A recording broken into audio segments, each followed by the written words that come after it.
Well, hello and welcome. There's so many people here that I assume you're here to see Star Wars The Force Awakens. I'm afraid this will be a little bit less entertaining than that. But, anyway, it's very good to be with you. I want to share with you a very small bit of insight, primarily from Kierkegaard, who is one of my great heroes, one of my favorite philosophers. When you come into my office at Spring Hill, I have a whole wall of friends. Most of them are canonized saints, but there are a few non-canonized saints that I hope will eventually be recognized, and Kierkegaard is among them. So I'm giving you the best that I know, and I hope that you'll find it also really very helpful. So here's our starting point. This is a painting depicting one of the famous dialogues of Plato called the Symposium. And symposium in Greek simply means drinking together. So the great philosophy of Western history comes at something like a fraternity party, which is depicted here. I assume that this right here, this figure is Socrates there. The Symposium apparently was a real event, actually happened in the life of Socrates, possibly of Plato. And what happened in the midst of this apparently bawdy evening was that the host said, well, we would like to hear some speeches of some real substance, and our theme is love. So whoever gives the best speech on love will be declared the great victor of the evening. And so they each take turns giving stories about love. And it comes time for Socrates to get up there and give his story. And he tells about an encounter that he had with a woman named Diotima. Now in this is a painting by, I believe it's a Slovakian painter, 19th century. He apparently didn't read the Symposium very closely because Socrates says that it was when he was a young man that he met Diotima, and here you can see already a man of sort of middle age with a young disciple, presumably Plato. What you need to see in your mind to get the story that Socrates himself told is picture him as a young man here, and just ignore the figure there. And along comes this philosopher, this lover of wisdom, Diotima. She engages Socrates. Normally Socrates is the one that's stirring things up and engaging people, but she engages him, and she asks him, what is love? What does love want? And how does love go about getting it? And I highly encourage that you read the whole dialogue, because the whole dialogue is just terrific. The main thing that we're going to focus on tonight is her third question, which is about what love does. And here's how she puts it.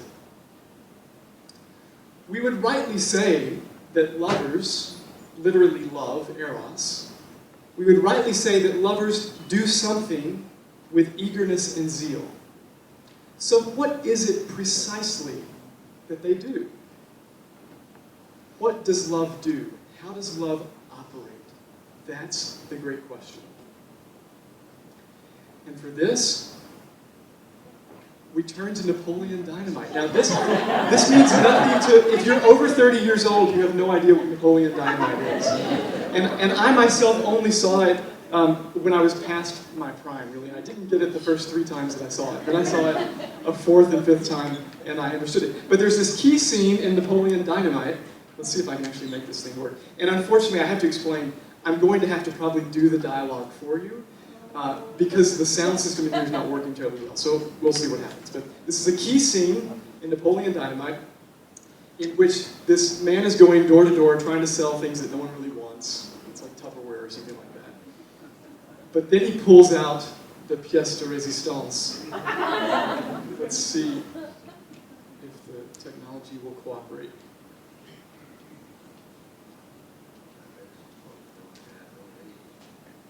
He says, I bet you folks don't have one of these. And she says, I want that. Which is exactly what love does, right? It seems, in pop culture, this is the way that we think about love. I want that. That's the first kind of reaction that seems to be involved in love. Well, let's go back for a moment to Diotima and Socrates. So here you have Socrates on the left, and when Diotima poses this question to him. All he can come up with is a big question mark. This is the young Socrates now. You know, he hasn't formulated his thoughts on all these things.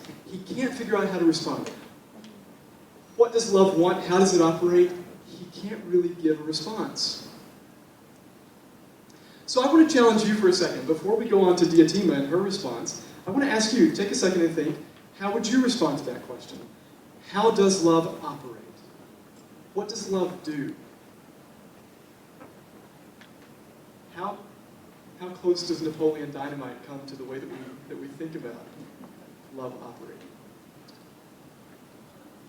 Well, here's what Diotima says. It's very strange.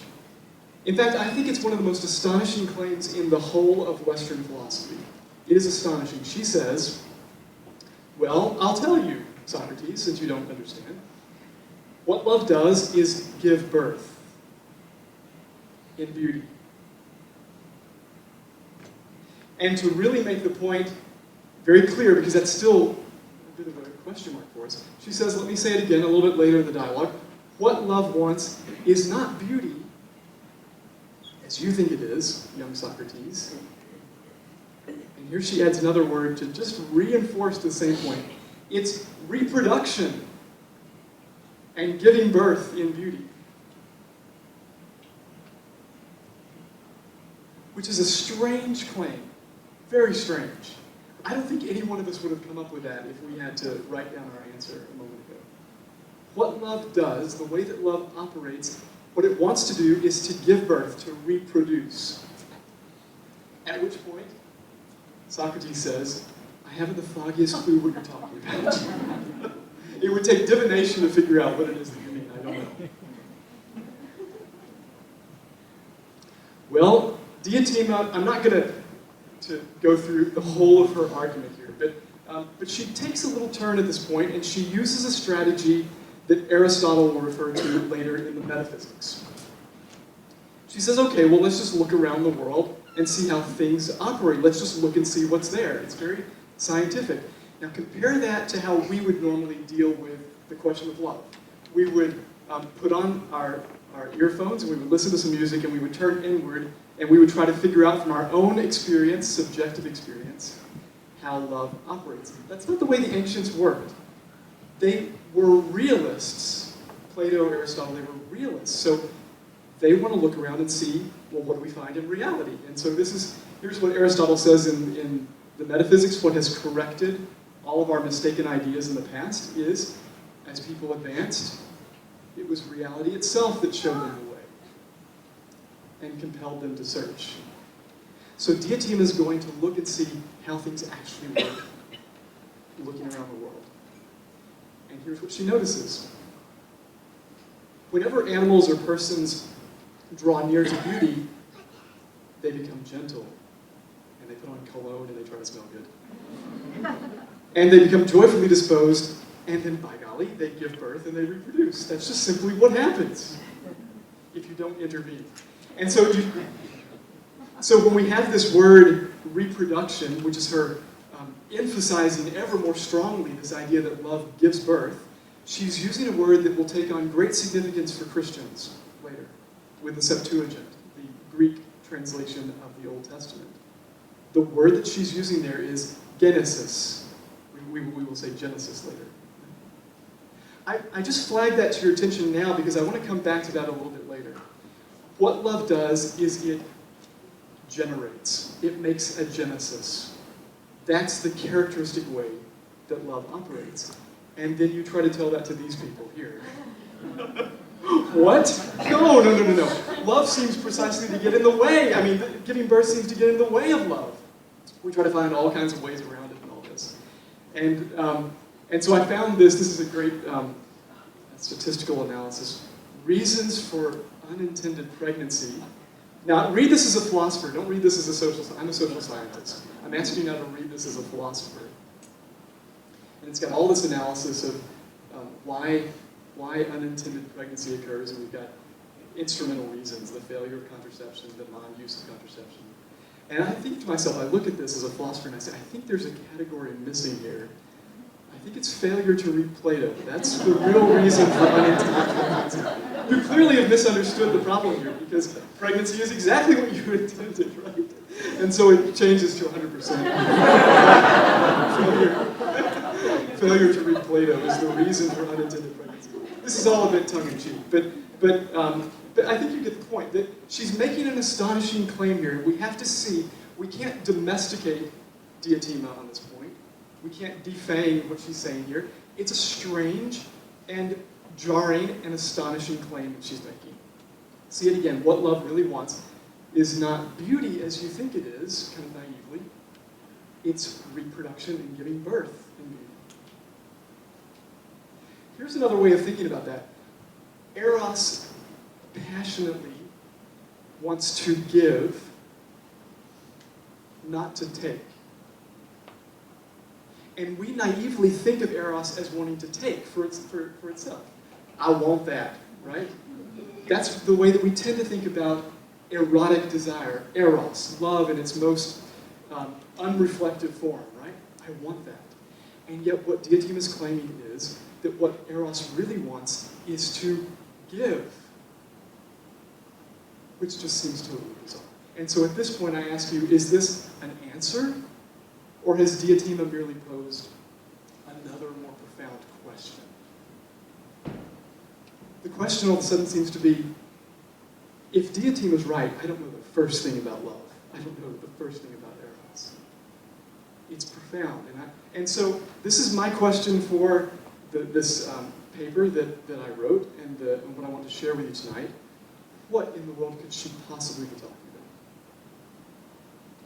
Well, it turns out that a lot of people are puzzled about this. This is a painting depicting Dionysius the Areopagite, who took as his name the name of a figure in the Acts of the Apostles, who was a real person, Dionysius, who listened and perhaps taught at the Areopagus. This, though, is a 6th century Syrian monk who felt such a kinship with this figure from the Acts of the Apostles that he actually took this as his religious name. So he's a 6th century Syrian monk, and he's so deeply moved by Plato. He's a Neoplatonist. He's a Christian Neoplatonist. He spends a lot of time reflecting on Plato in the light of Christ, in the light of the event of Revelation. And he says something maybe even more astonishing about this passage from the Symposium. Before I show you what that astonishing thing is, I have to remind you, as you know, the Christian scriptures maintain the core claim about who God is that God is love. John will go on and on in flights of theological reflection on this. God is love, say the Christian scriptures. Well, then notice this. To those listening properly to the divine things, the name love, and here in Greek he's using agape, which is the way that we typically refer in the Johannine letters to the love that God is. So the name love, agape, is used by the sacred writers in divine revelation with the exact same meaning as the term yearning. You could translate that erotic desire. Eros. This made people in the 6th century deeply uncomfortable. If it hasn't made you uncomfortable, I might have to say it 2 or 3 more times. Right? God is love, and if you really understand eros and agape, you have to be able to apply both of those forms of love to God. So that there's this new, you don't think about these as two different things. Eros agape is precisely the love that God is and has and manifests. I see some furrowed brows, which is a good thing. We should read the rest of Dionysius on this point. God is eros agape, which means probably that we need to deepen our understanding of eros. You know, our culture tends to think of it as kind of like something that goes in the shadows and is dirty and all this. Well, it's a problem with the culture, not with the concept itself. We're not going to linger with Dionysius, though, because I primarily want to let Kierkegaard speak here. I want to let him give us some insight into how it is that love, this yearning love, this desire that seems to well up from a place that we don't understand, how is it that love, what it most profoundly wants, is to give, when in fact we tend to experience it as wanting to take. So Kierkegaard will help us on 2 points here. And this is where I get to recommend, don't buy my book, buy Kierkegaard's book. He has a wonderful book. Kierkegaard wrote a lot of things, but he wrote a wonderful book called The Works of Love. And what I'm going to give you is only about 3 pages worth of material out of this enormous book. So if you find it insightful, I highly recommend spending some time with Kierkegaard on the rest of what he has to say. But here are the 2 things we're going to look at. He tells us something about this paradox about love in the distinction that it wants to overcome, the distinction of mine and yours. And then we're going to take a look at the conclusion of that series of thoughts in which he looks at what it means to love individuality. That's where it all is headed. If none of that makes sense yet, that's good, because we haven't made it there yet. Here's, though, where I have to ask you to do a little bit more work. I have very few graphics for the rest of the presentation. Now it's turning to philosophy, so we have to work with some words. Here's the setup for the whole set of experiments, thought experiments he wants to do. Here it is. There is no distinction for lovers between mine and yours. Remarkable. There are a you and an I, and yet no mine and yours. I'm going to pause to let that kind of sink in.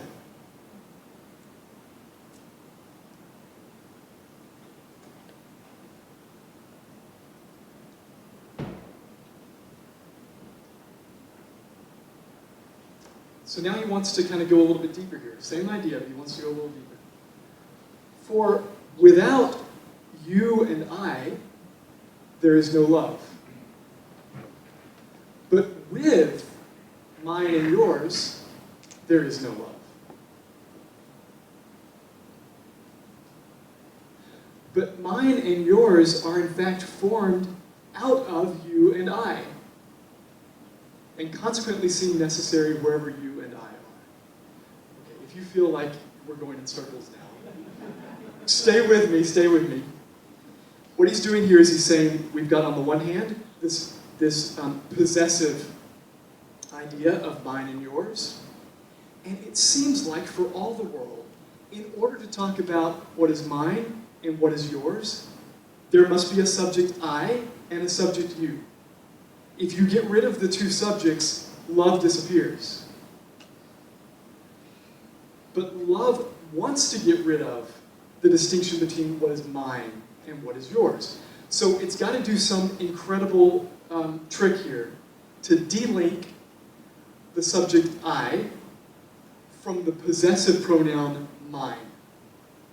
And it's got to separate the subject you from the possessive pronoun yours, so that we can somehow get, the final result is, there's no longer mine and yours, but there remains these 2 subjects, I and you.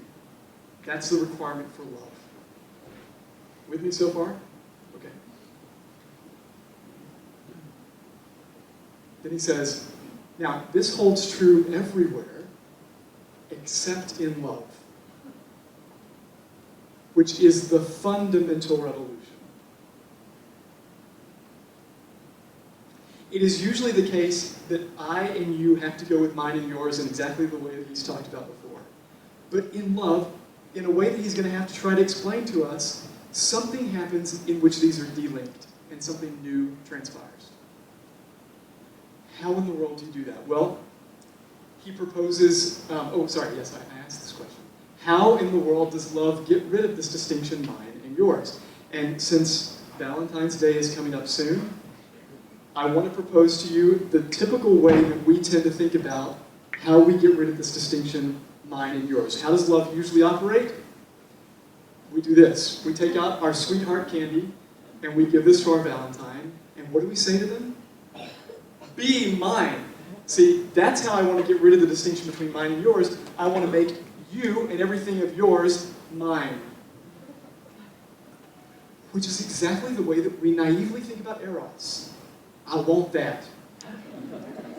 I want to make it mine. I want to make it an extension of me. And I mean, I think about this, like in second grade, I was giving this to little girls and things, and think, oh, I had seriously bad philosophy at age 7. But that's how we think about it. So, what does Kierkegaard say? He's got to prove this to us. He can't simply make claims, he's got to prove it. So he proposes an experiment. He proposes a couple of experiments. Experiment number 1. This is what I love about philosophy, by the way. We have some real, I'm not a real philosopher. I'm a lawyer and a politician and a hack, a philosophy hack. We have some real philosophers in the room. But here's what's amazing about philosophy. You can sit in a room, doesn't matter where you are in the world, and you can just do an experiment. And seeing the results of this experiment can completely and totally change the way that you understand the world. It's so much better than chemistry. I mean, I hope there are no natural scientists here. We don't require anything. It's easy, cheap to run a university like this. You just sit in the room and you think and you do experiments. So that's what philosophy does. Experiment number 1, here's what Kierkegaard says. Okay, well, let's first try to take away completely the distinction yours from the distinction mine and yours, which is be mine. That's the little Valentine candy. Let's try that first. What happens when we say to someone, be mine? When we try to take away the distinction yours. Kierkegaard says something very surprising here. So I want to give you a second, I want to be quiet for a second and let you think, do the experiment in your head. What happens when we get rid of the distinction yours? What's the result?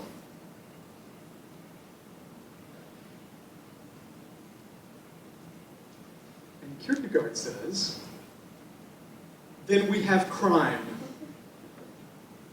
For the thief, the robber, the seducer, and the bandit all recognize no yours at all in the distinction mine and yours. That's precisely the definition of a criminal. I don't recognize that anything is actually yours because it's all potentially mine. And I will take it when I very well like to. That's the definition of crime. It makes one into a criminal. Now he has to put the case in an extreme form so that we can see in broad outline what's actually happening there. But then something very interesting happens in the results of this experiment. What happens to the person who gets rid of the distinction yours in favor of having everything for himself? Here's the result. Precisely for this reason, the distinction mine also completely disappears. Now, I put ... because I want to explain something that it's not worth putting all on the screen. Kierkegaard says at this point, think about justice. Think about how justice treats criminals. Okay, so you don't believe that anything is other people's? You don't believe that there's a yours out there? Well, we're going to lock you up. And now you have no mine. So we have this intuitive sense in our justice system. If you don't respect the distinction yours, well, then you get no mine. We're locking you away. But Kierkegaard thinks it goes much deeper than that. He thinks you can actually see a philosophical result and not just a sociological result. And it's the philosophical result that's more important here. So that's what we've got to understand after the ellipsis. The richer the criminal becomes through the stolen yours, all these things, the less mine he has. If this sounds to you like reading a fortune cookie and you can't for the life of you figure out what that means, let's read it again and then I'll give my attempt at explaining what I think he's saying there. The richer the criminal becomes through the stolen yours, by taking all these things to himself, in fact, the less mine he has. a couple ways of understanding that. One is surely the fact, I mean, imagine a great criminal now, a great robber, who takes more and more and more things. Well, relative to the things that actually do belong to him, the many things that he has stolen totally engulf this small little thing that was his, to the point where all we can really talk about him having is other people's stuff. That's one way of understanding what he's saying there. The more that I take from other people, relatively speaking, the less of mine I have. You know, it started out as like 100% mine, and then I stole a Ferrari. And it's like, okay, now I've got like 10% mine. And then I took, I broke into a house and whatever. And now it's down to like 1% mine. The more and more I take, the less of my own that I have. It's one way of understanding. But I think there's an even deeper way here. I think this operates at many levels. What the person who recognizes nothing as yours has done is he's actually lost all sense of a distinction between me and you, which means he's lost himself. There's no me left because the whole of the world is basically me, which means that there's no me, really. That's the deepest level of philosophical thought that's going on. But I think it's operating at these different levels. The mistake of the criminal is that in the process of trying to get more and more, he's lost himself. Well, we've got to do another experiment here. So what's experiment number 2? Okay, go back, please. Now, take away completely the distinction mine. So imagine the sweetheart candy again. Rather than saying, be mine, the candy says, I'm yours. So experiment 2, now take away completely the distinction mine from the distinction mine and yours. And what happens here? We're not dealing with criminal, come on. We're not dealing with crime. We're now actually dealing with love. Then we have the sacrificing one who renounces himself in all things. We have true love. Now, he hasn't given us an argument for this yet. He's making a claim. And it's going to take him longer to explain the results of this experiment than the last one, because this is the one where things get really weird. If you thought the last one was weird, this one gets even weirder.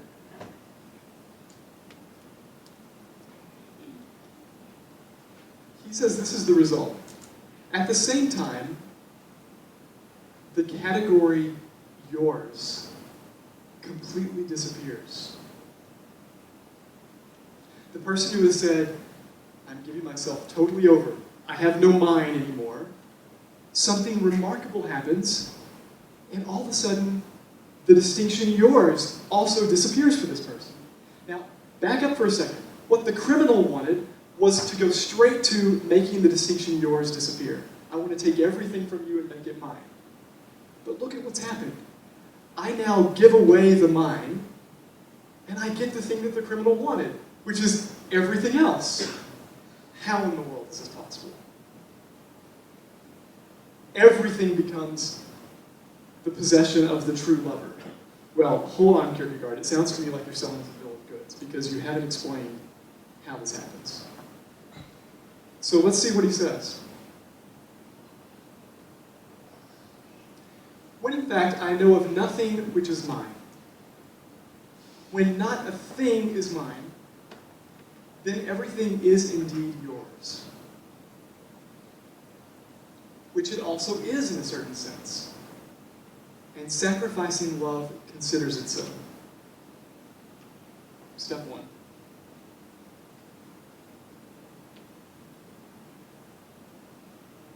Nevertheless, everything, unconditionally everything, cannot be yours, since yours is a relationship of polarity, and there is no polarity in everything.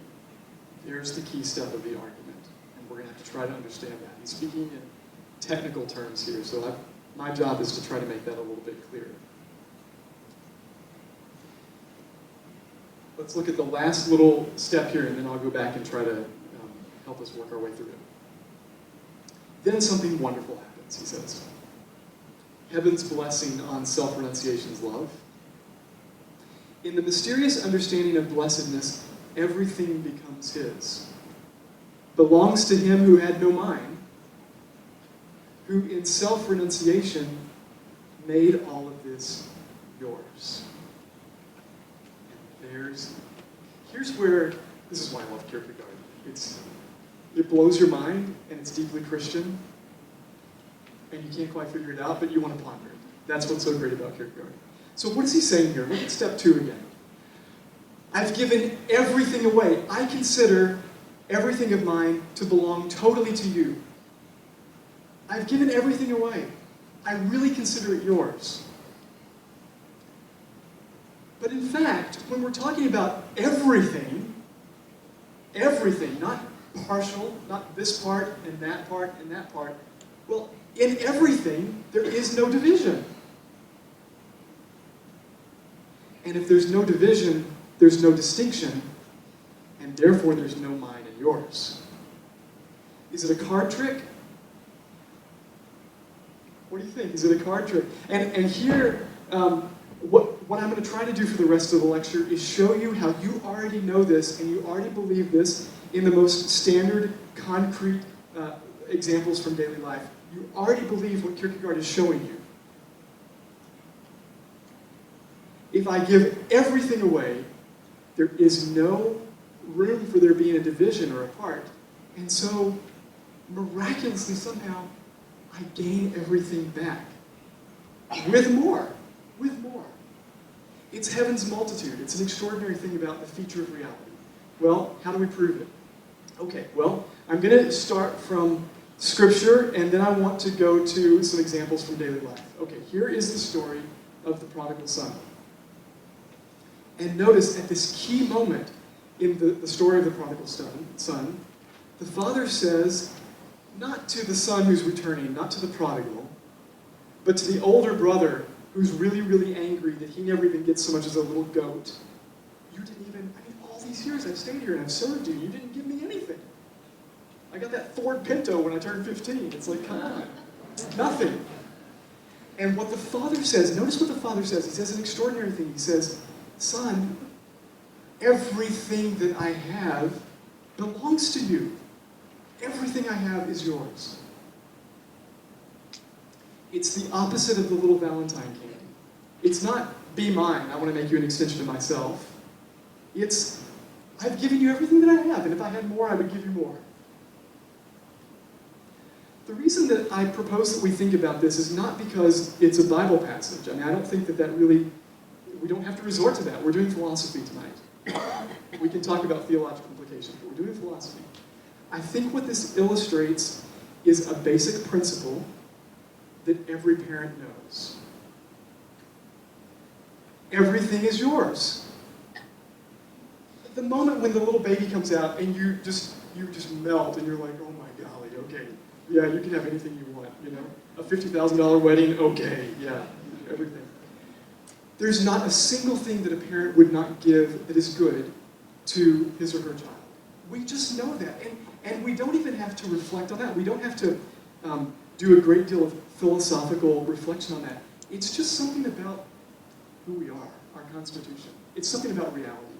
Parents simply want to give everything they have to their children in a remarkable thing, in a remarkable way. And so they stoop down and help them to learn to ride a bike and all this. Everything I have is yours. And here's where I want to suggest a way to help us purify, to understand more deeply love, eros. Because we do see eros operating here. I have deep yearnings for you, my child. I want so much for you. That you would be happy and successful and fully fulfilled makes me happy and successful and fully fulfilled. I have so placed my eye in you that every good done to you becomes good done to me. And that's what Kierkegaard is talking about. I consider every good done to you as done to me. Therefore, I've given everything away, And lo and behold, everything has come back. Miraculously. How does it happen? Well, here's a question then. If we've gotten rid of the distinction mine and yours, have we also simultaneously gotten ourselves into a scrap by getting rid of the distinction you and I?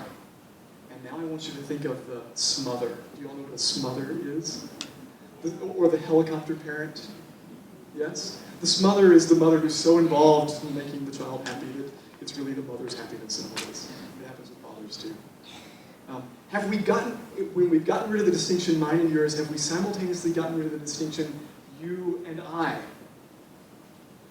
Have I simply made you an extension of myself, but seemingly at a much higher level, at a much more noble level? Well, Kierkegaard has something to say about this.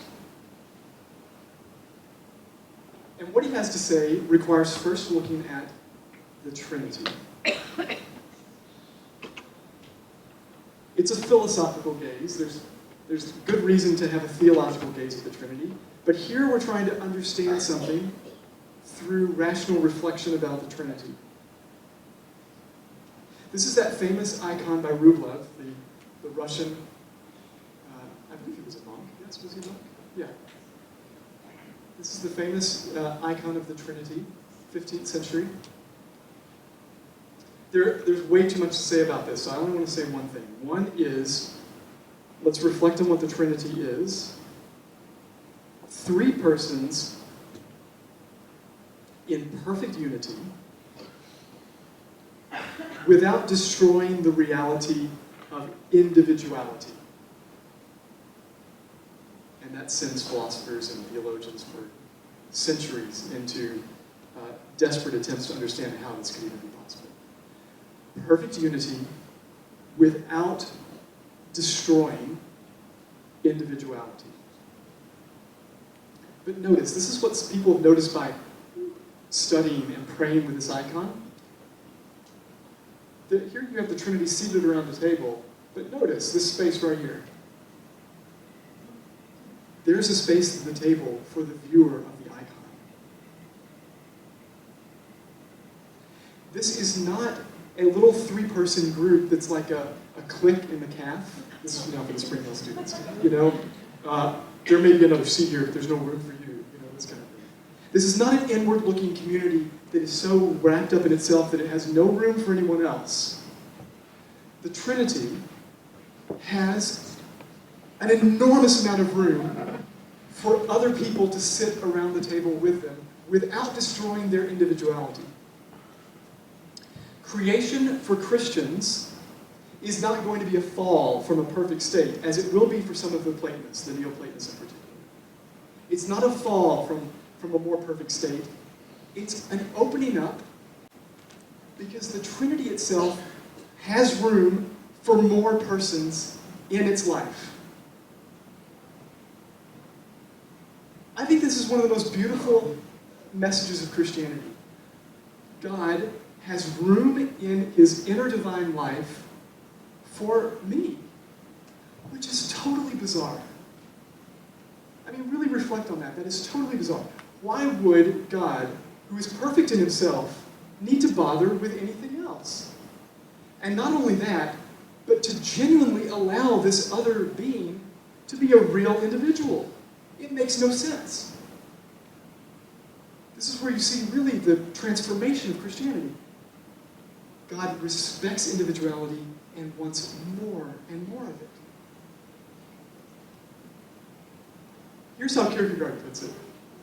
It is simply the inexhaustible swell of goodness in the goodness of God that he, the Almighty, nevertheless gives in a way that the receiver obtains individuality. Now, compare that to the way that you and I have given sometimes. Oh, I got you this is like the Donald Trump thing, right? Oh, I got you a huge gift, the best gift. No one else is going to give you a big gift, this kind of thing.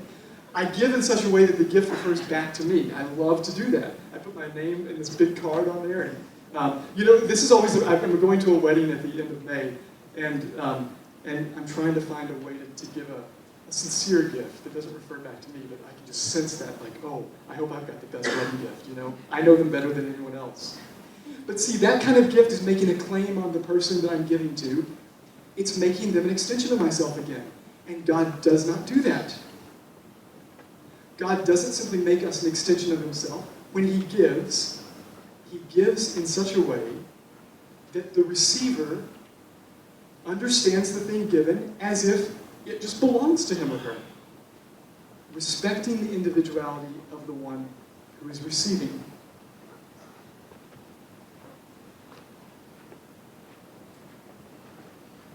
He who created out of nothing nevertheless creates individuality, so that creation over against him shall not be nothing. Not like a magic show, not just a mere extension of his own life. Although it is taken from nothing, and is nothing, and yet becomes something, individuality. That's how God gives.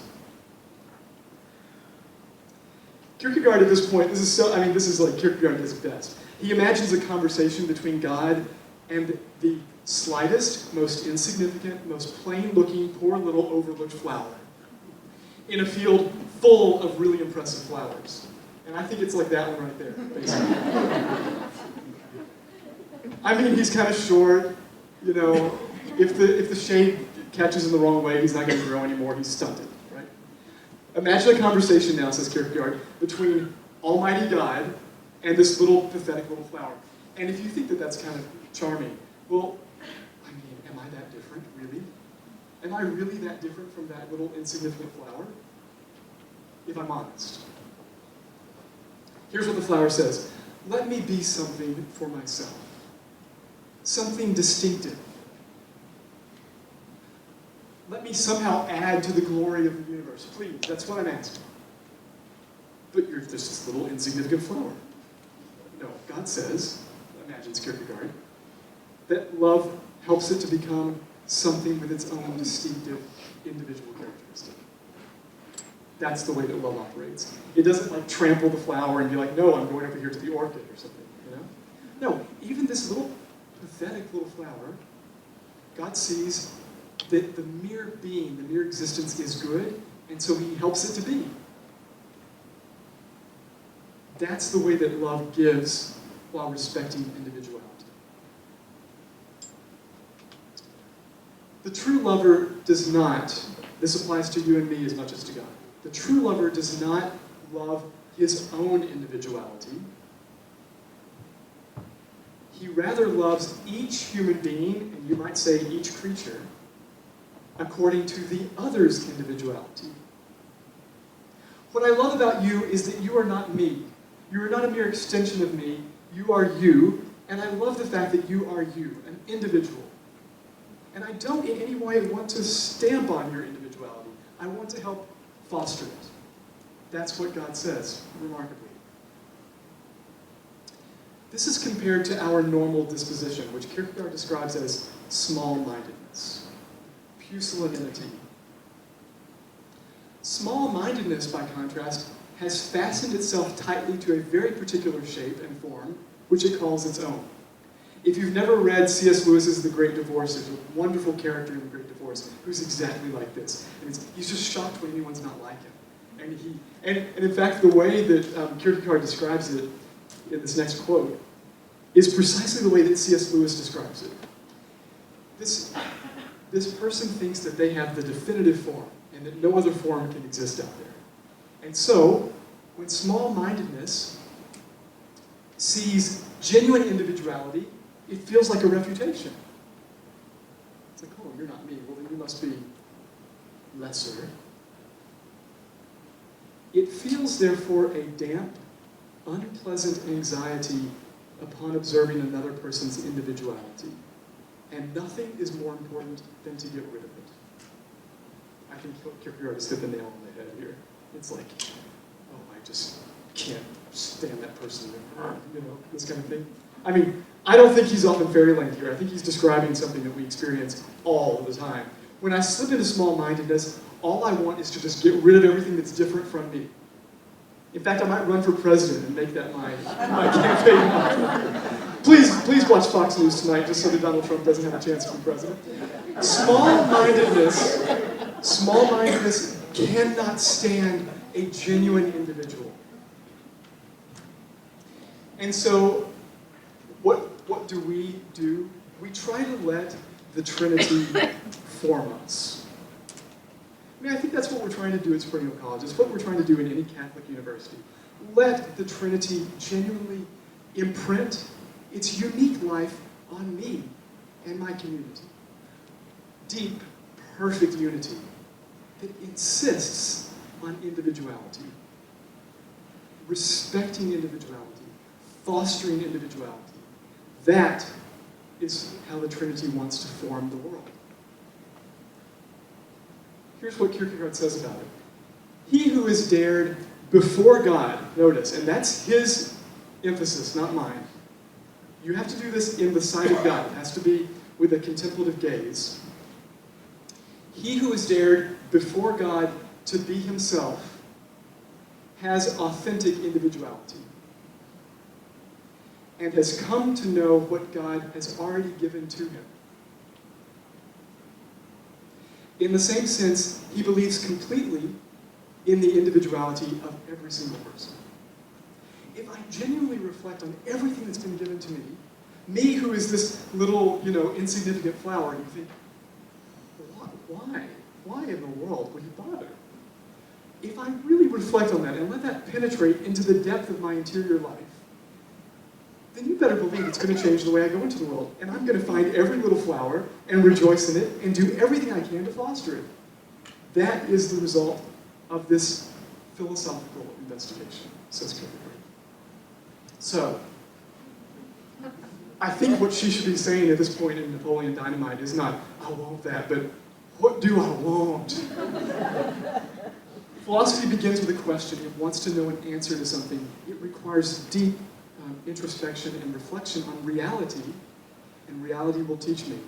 And what it teaches is that I am to love individuality. And with that, I will take your questions.